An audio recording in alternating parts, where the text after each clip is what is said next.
প্রিয় শিক্ষার্থী বন্ধুরা, আসসালামু আলাইকুম। কেমন আছো বন্ধুরা? তোমরা নিশ্চয়ই ভালো আছো, কারণ তোমরা তোমাদের পরিবারের সাথেই রয়েছো এবং ঘরের মধ্যেই রয়েছো এবং সর্বোপরি সুস্থ রয়েছো।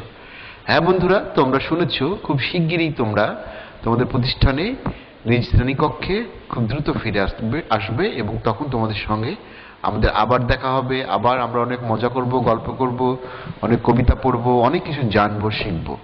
ঠিক আছে বন্ধুরা, ততক্ষণ পর্যন্ত এসো আমরা পিছিয়ে না থেকে নিজেদের এগিয়ে নেই এবং কিছু নতুন পড়া জেনে নেই। বন্ধুরা, চলে যায় আমাদের আজকের পাঠে।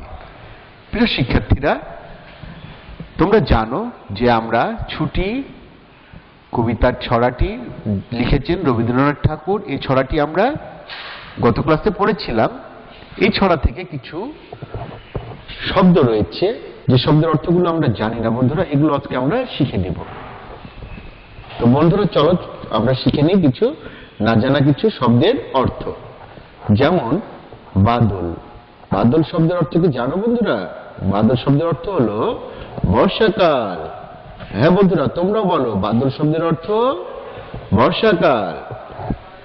এরপরে দেখো বন্ধুরা, 2 নম্বরে লিখেছি কি ভেবে। ভেবে শব্দের অর্থ হলো চিন্তা করা। ভেরি গুড বন্ধুরা, ঠিক বলেছো। ভেবে শব্দের অর্থ চিন্তা করে। ঠিক আছে। এরপর দেখো বন্ধুরা, 3 নম্বর বন। বন শব্দের অর্থ কি জঙ্গল। ঠিক বলেছো বন্ধুরা, আবারও বলো, বন শব্দের অর্থ কি জঙ্গল। হ্যাঁ বন্ধুরা, আমরা আরেকবার পড়ে নিই। বাদল শব্দের অর্থ বর্ষাকাল। এরপর ভেবে শব্দের অর্থ চিন্তা করে। ভেবে শব্দের অর্থ চিন্তা করে। এরপরে দেখো বন্ধুরা, বন। বন শব্দের অর্থ জঙ্গল। বন শব্দের অর্থ জঙ্গল। হ্যাঁ বন্ধুরা, আমাদের চারিপাশে অনেক বন রয়েছে, তাই না? হ্যাঁ বন্ধুরা, তোমরা ঠিক বলেছো। বন্ধুরা, এই যে ছুটি ছড়া থেকে আমাদের কিছু প্রশ্ন উত্তর আছে, যেগুলো আমরা লিখেছি এখানে, এগুলো আজকে আমরা শিখে নিব। যেমন 1 নম্বর প্রশ্ন রয়েছে, মেঘের কোলে কি হেসেছে? হ্যাঁ বন্ধুরা, 1 নম্বরে আছে কি মেঘের কোলে কি হেসেছে। বন্ধুরা, আমরা এর উত্তর লিখতে পারি মেঘের কোলে রোদ হেসেছে। মেঘের কোলে রোদ হেসেছে। এরপরে দেখো বন্ধুরা, 2 নং প্রশ্ন, আজ আমাদের কি? হ্যাঁ বন্ধুরা, তোমরা ছড়ার মধ্যে কি পড়েছিলে? ঠিক বলেছো বন্ধুরা, আজ আমাদের ছুটি। সেটি আমরা উত্তরে লিখব, আজ আমাদের ছুটি। আজ আমাদের ছুটি।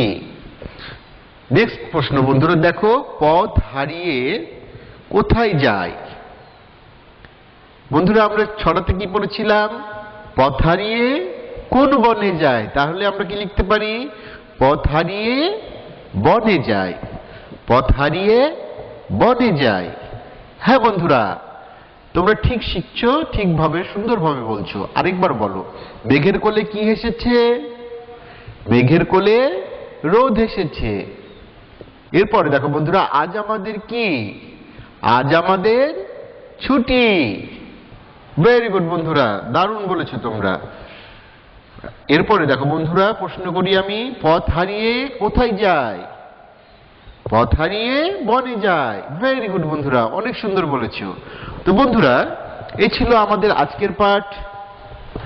তোমরা এই পাঠগুলো বারবার পড়বে এবং খাতায় কয়েকবার লিখে ফেলবে, তাহলে খুব সহজেই তোমরা এটি আত্মস্থ করে ফেলবে এবং শিখে ফেলবে। ততক্ষণ আবার নেক্সট ক্লাসে দেখা হবে। সবাইকে ধন্যবাদ।